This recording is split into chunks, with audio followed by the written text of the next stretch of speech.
আসসালামু আলাইকুম। আজকে ব্রুডিংয়ের আরেকটা ম্যানেজমেন্ট নিয়ে কথা বলবো। আমরা ইতিপূর্বে ব্রুডিংয়ের বাচ্চা আমরা দিয়েছি কীভাবে আপনারা সবাই দেখছেন।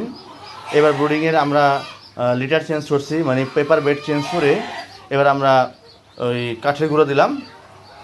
এক্ষেত্রে ধানের যে চিটা ওটা দিলে ভালো হয়, কাঠের গুঁড়োও কম যায় না, কিন্তু কাঠের গুঁড়োয় গাছটা বেশি হয়, মুরগি ঠান্ডা লাগার প্রবণতা বেশি থাকে।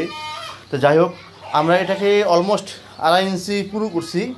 3 ইঞ্চি পুরো দেওয়া স্ট্যান্ডার্ড নিয়ম, 2.5 ইঞ্চি পুরো করছি এবং পুরোটা কাঠের গুঁড়ো দেওয়া হচ্ছে নতুন।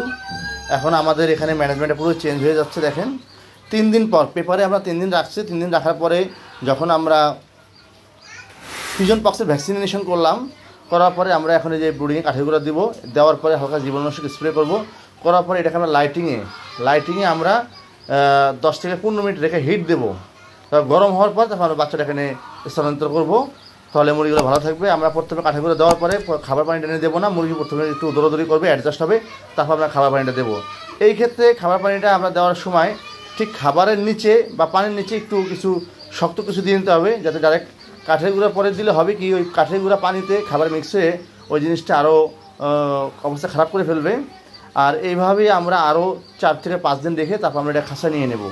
মানে আমরা মুরগি সাধারণত খাঁচায় পালি, আর এই কাঠের গুঁড়োটা দেওয়ার উদ্দেশ্য মুরগি এই সময় তার নিচের বেডটা একটু গরম থাকতে হয়।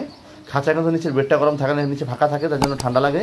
কারণ তাদেরকে অ্যাটলিস্ট 10 দিন পর্যন্ত তাদেরকে ব্রুডিংয়ের যে তাপমাত্রা এটা দিলে তাদের নাভিটা শুকিয়ে যায়, তারা আরও তো মুরগিগুলো টনটনা বলা হয় বা পরিপূর্ণ সুস্থ হয়ে যায়। এই সে মুরগির ব্রুডিং ম্যানেজমেন্টের আমি মনে করি এটা 3য় ধাপ। আমি তো আপনাদের প্রথম 2য় ধাপ দেখাইছি, 3য় ধাপ আপনারা দেখেন যে কাঠের গুঁড়া আমরা দিচ্ছি, যে কাঠের গুঁড়োগুলো এটা মিলে কাঠের গুঁড়ো এনে শুকিয়ে তারপরে রাখা হয়েছে। এটা আমরা ডায়াটা একটু বড় করে দেবো। এখন আমাদের ব্রুডিংয়ের ডায়াটা আমার একটু খেয়াল ছিলাম, এটা আরও বড় করে দেবো। এই আমার মুরগির বাচ্চার সময় বড় হয়েছে, তারা ডায়াটা বড় করার প্রয়োজন, এখনই আমি করে দিচ্ছি, করে আপনাদের দেখাচ্ছি।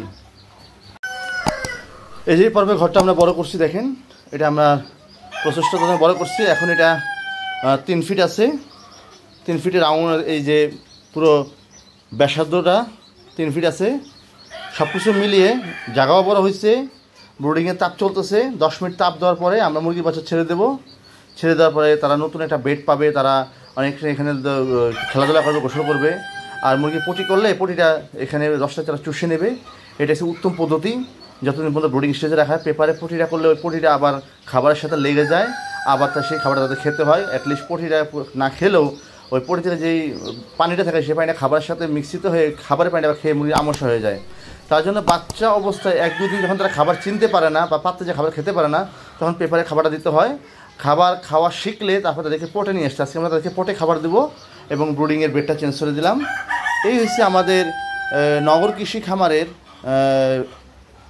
ব্রুডিংয়ের 3য় স্টেজ, ফার্স্ট লিটার চেঞ্জ। যারা আপনারা খাসা মুরগি পালেন তাদের এই ন্যূনতম এই ম্যানেজমেন্টটা করতেই হবে, নাহলে আপনারা আশানুরূপ ফল পাবেন না। তবে আপনাদেরকে উল্লেখ করে রাখি, আপনারা দেখেন আমাদের মুরগির বাচ্চাগুলো যেখানে আমরা ওই ভ্যাকসিন দিয়ে রাখছিলাম, তারা ঠান্ডায় খুব জলসর হয়ে গেছে, তাদের শরীরে এখনও তাপ প্রয়োজন, তারা এখনও ফুরফুরে হয়নি। যখন দেখবেন যে ন্যাচারাল ওয়েদার আনার পরে তারা মুরগিগুলো ছড়িয়ে ছিটিয়ে আসে, তখন মনে করবেন যে তাদের তাপ প্রয়োজন নেই, গরম হোক ঠান্ডা হোক সব জায়গার সিনারি এক। তারা 28 করে বসে আছে, তাহলে তাদের এখনও ব্রুডিংয়ের তাপ দরকার। তা আমরা এটা শীঘ্রই তাদেরকে আপনি দিয়ে দেবো। সার্বিক মিলিয়ে এই নগর কৃষি খামারের ব্রুডিং ম্যানেজমেন্টের থেকে আজকে এখানেই বিদায় নিচ্ছি। ইনশাআল্লাহ আগামীতে এর অগ্রগতি আপনাদের সামনে দেখাবো। সকলেই ভালো থাকেন। আর যাদের আপনাদের এই যে বীজ ডিম বাচ্চা 15 দিনের হোক 0 বাচ্চা হোক, আপনাদের যদি প্রয়োজন হয় আমাদের এই স্ক্রিনে দেওয়া নাম্বারে যোগাযোগ করবেন। আমাদের লোকেশন উত্তরা, ঢাকা। এখান থেকে আপনারা ভালো আদর্শ প্যারেন্টসের অথেন্টিক বাচ্চা পাবেন ঘরোয়া পর্যায়ের জন্য পালার জন্য। সেটা সর্বোচ্চ কাউন্ট হচ্ছে 100 পিসের নিচে থাকবে, এটা অ্যামাউন্টটা। 100 পিসের উপরে আমরা দিতে পারি না, কারণ আমরা তো আর কমার্শিয়াল পর্যায়ে যাইনি, ঘরোয়া পর্যায়ে ছোটো ছোটো খামারিদের নিয়ে কাজ করতেছি।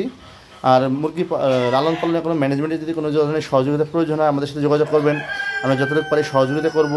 আর যে সকল অভিজ্ঞ ভাইরা আমার এই ভিডিওগুলো দেখতেছেন, তারা যদি মনে করেন যে কোথাও কোনো গ্যাপ আছে, অবশ্যই আমাকে গঠনমূলক কমেন্টস করে আমাকে সংশোধন করার সুযোগ করে দেবেন। আমি আপনাদের সকল থেকে এগুলোই প্রত্যাশা করি।